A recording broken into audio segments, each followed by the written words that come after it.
como o estoicismo é uma filosofia que é muito prática, propriamente dita, Então, a gente fala isso, poxa, gerenciar expectativa, o que está no nosso controle, o que não está no nosso controle, mas como é que é na prática, por exemplo? Imagino que deve ter acontecido com vocês em alguns momentos da carreira que isso já aconteceu comigo, às vezes eu tinha expectativa que eu fosse promovido e não fui promovido. Você tem alguma técnica que você consegue, gerenciar isso dentro de você? Você fala, puxa, eu sei que isso não está no meu controle, você olha, você tem um diário, você faz alguma coisa aqui que você consegue olhar isso sob uma outra perspectiva. Como é que você faz isso no seu dia a dia? primeiro, para deixar claro, tá? É um desafio para mim diário. Tá? Aham. Eu sou uma pessoa mais pro lado controlador das coisas. Entendi.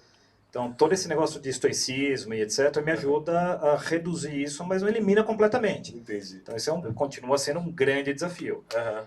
O ponto que, pelo menos, funciona para mim bom, primeiro, o fato ser bom ou ruim, ele não é bom ou ruim de forma inerente.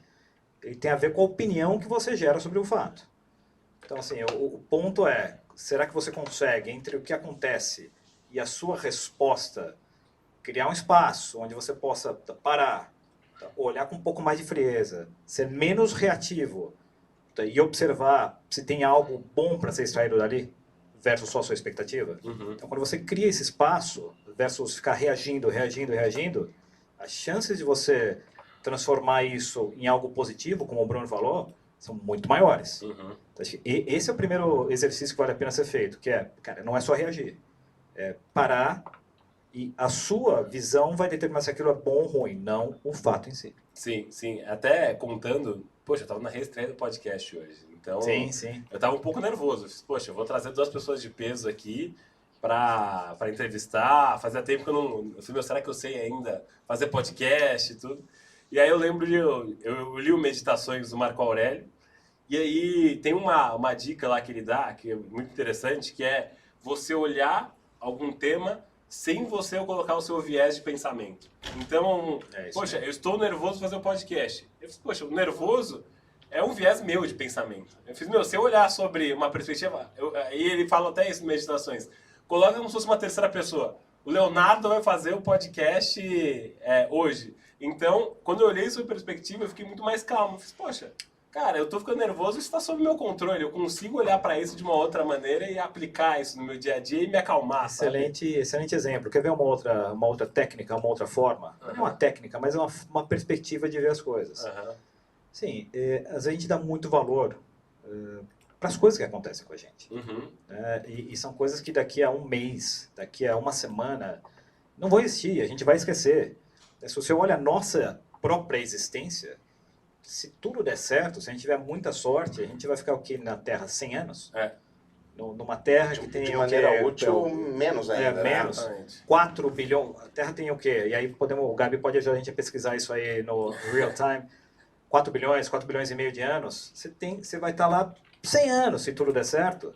Então, realmente essas coisas que estão acontecendo hoje são realmente importantes para você perder o sono, para você se martirizar dessa forma? Provavelmente não. Ou, daqui a, 40, 50 anos, quando você olhar para trás para esse dia, você vai sentir alguma dor, algum incômodo sobre isso? Provavelmente não também.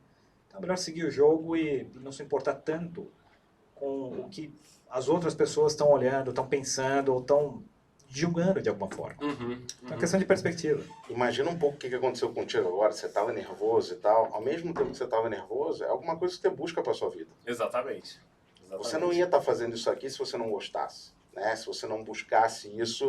Tivesse prazer em fazer isso aqui. Exato, se não te trouxesse algum tipo de felicidade, né? Então, de novo, ao mesmo tempo que te traz felicidade, cara, te causa um nervosismo. Qual o viés que você vai optar? Ali, exatamente. Né? E aí tem um pouco a ver com o estoicismo, que é, cara, como é que você prepara e seta alguns momentos, né?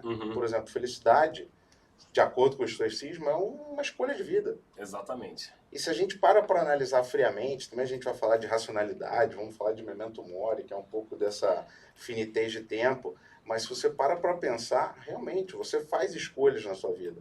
É muito mais, você pode escolher ou não ser feliz, estar satisfeito, ficar nervoso, gostar de ficar nervoso.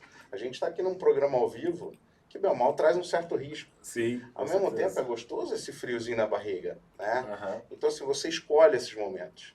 isso está alinhado também com uma atitude estoica, é um princípio. Né? Sim.